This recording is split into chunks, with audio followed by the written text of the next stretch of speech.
Radiator dan coolant punya peran penting dalam menjaga suhu mesin mobil tetap stabil.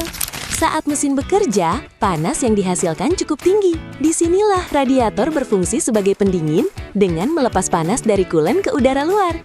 Coolant sendiri berfungsi menyerap panas mesin, mencegah mesin overheat, serta melindungi sistem pendingin dari karat dan kerak. Jika radiator atau coolant bermasalah, mesin bisa cepat panas dan berisiko mengalami kerusakan serius. Karena itu, pastikan omisi radiator bersih dan gunakan coolant sesuai standar. Mesin dingin, performa tetap optimal.